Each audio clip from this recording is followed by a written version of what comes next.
Bonjour mes amis, comment allez-vous? J'espère que vous allez super bien. امروز میخوایم حرف ربط رو در زبان فرانسه یاد بگیریم. بریم ببینیم چی هن و چجوری میتونیم ازشون استفاده کنیم. با من همراه باشید. خب حرف ربط در زبان فرانسه کلمه‌ای که کلمه ها، جمله ها و عبارت ها رو به هم دیگه وصل میکنه. حالا بریم ببینیم چطوری. مه یا پورتانت به معنای اما و با این حال است که تضاد رو نشون میده. به مثالش دقت کنیم. Je t'ai tout dit mais tu ne m'attends pas. Je t'ai tout dit mais tu ne m'attends pas.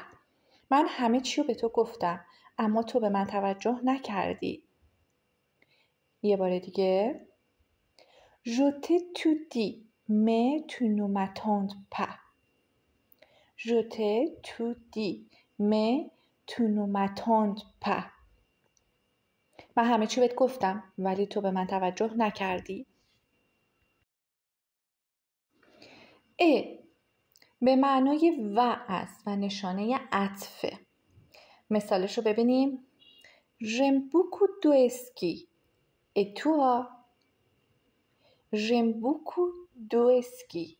Et toi? من اسکی رو دوست دارم و تو چطور؟ تکرار میکنم. J'aime beaucoup de ski. Et toi? J'aime beaucoup de ski. Et toi? J'aime beaucoup de ski. Et toi? من اسکی رو دوست دارم و تو چطور؟ و تو معمولا میگم و تو که همون تو بخوایم ترجمه سلیس داشته باشیم میگیم و تو چطور؟ نی نفی رو میرسونه. ما با نی جمله‌مون رو منفی میکنیم. دیگه نو و پ نداریم. نی مثالش رو ببینیم. Il boit ni thé ni café. Il boit ni thé ni café. اون نه چایی میخوره مینوشه نه قهوه. Il boit ni thé ni café. Il boit ni thé ni café. اون نه قهوه مینوشه نه چایی. کق به معنای چرا که است و نتیجه رو نشون میده. به مثالش دقت کنیم. Les magasins sont fermés car aujourd'hui est jour férié. مغازه ها بستن چرا که امروز تعطیله. یه بار دیگه. Les magasins sont fermés car aujourd'hui est jour férié. میگه مغازه ها بستن چرا که امروز تعطیله. برای اینکه امروز تعطیله. کق، پخسکو، نمیدونم، اینا همه معنای پس، چرا که، برای اینکه میدن. او هم نفی کننده است و هم معنای یا میده. خب یه جایی میگیم مثلا میگیم این یا اون، میتونیم اینجا بریم یا بریم اونجا. وقتی میگیم یا بریم اونجا داریم اون قبلی رو نفیش میکنیم. به مثالش دقت کنیم. Nous pouvons tourner à gauche ou continuer tout droit. Nous pouvons tourner à gauche ou continuer tout droit. میتونیم به چپ بپیچیم یا مستقیم به مسیر ادامه بدیم. تکرار میکنم.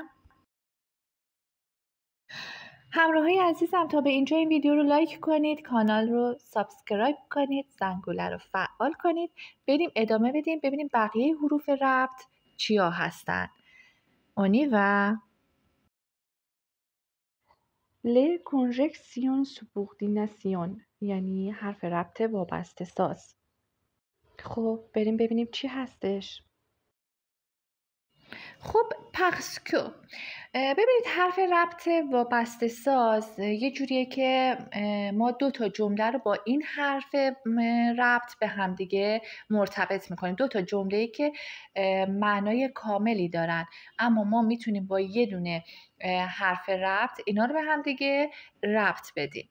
مثلا پخسکو یعنی چون که زیرا. به مثال دقت کنیم. Je suis malade, je ne vais pas travailler demain. Je suis malade, je ne vais pas travailler demain. میگه من مریضم، فردا سر کار نمیرم. حالا میخوایم این دوتا جمله رو با چون که به همدیگه وصل بکنیم. چجوری میگیم؟ میگیم je ne vais pas travailler demain parce que je suis malade. من فردا سر کار نمیرم چون که بیمارم. دیدید؟ علت رو بیان میکنیم باهاش، ربط میدیم این دوتا رو به هم دیگه. یه بار دیگه تکرار میکنم. Je ne vais pas travailler demain parce que je suis malade. Je ne vais pas travailler demain parce que je suis malade. من فردا سر کار نمیرم چون که بیمارم. Dès que یعنی به محض اینکه. Tu rentres des vacances. Appelez-moi. Tu rentres des vacances. Appelez-moi. میگه از سفر برگشتی به من زنگ بزن. Tu rentres des vacances. Appelez-moi. از سفر برگشتی، از تعطیلات برگشتی به من زنگ بزن. حالا میخوایم با دکو به همدیگه وصلشون کنیم. چطوری وصل میکنیم؟ میگیم Appelez-moi dès que tu rentres de vacances. Appelez-moi dès que tu rentres de vacances. به محض اینکه از تعطیلات برگشتی به هم زنگ بزن. یه بار دیگه. Appelez-moi dès que tu rentres de vacances. خب بعدی کاند به معنای هر وقت، چه وقت. Tu as du temps. Nous allons au restaurant. Tu as du temps. Nous allons au restaurant. میگه تو زمان داری، ما میخوایم بریم به رستوران. حالا میخوایم با کاند این دوتا رو به هم دیگه ربط بدیم. Nous allons au restaurant quand tu as du temps. Nous allons au restaurant quand tu as du temps. یعنی هر وقت و وقت داشتی به رستوران میریم. Nous allons au restaurant quand tu as du temps. Nous allons au restaurant quand tu as du temps. هر وقت و وقت داشتی به رستوران میریم. خب سی معمولا حرف شرطه، اما گاهی حرف ربط هم هست و گاهی هم جواب مثبت به سوال منفیه.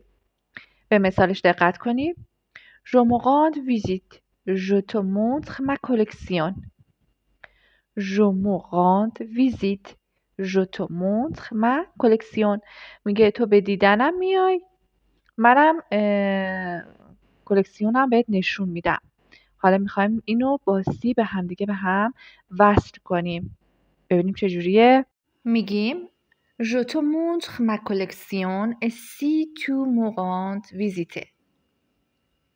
Je te montre ma collection si tu me rends visite. یعنی اگر مرا ملاقات کنی مجموعه‌مو بهت نشون میدم. خب همراهای عزیزم این ویدیو رو لایک کنید، کانال رو سابسکرایب کنید، زنگوله رو فعال کنید، پیشنهاداتتون رو با ما شیر کنید و منتظر ویدیوهای بعدی ما باشید. au revoir.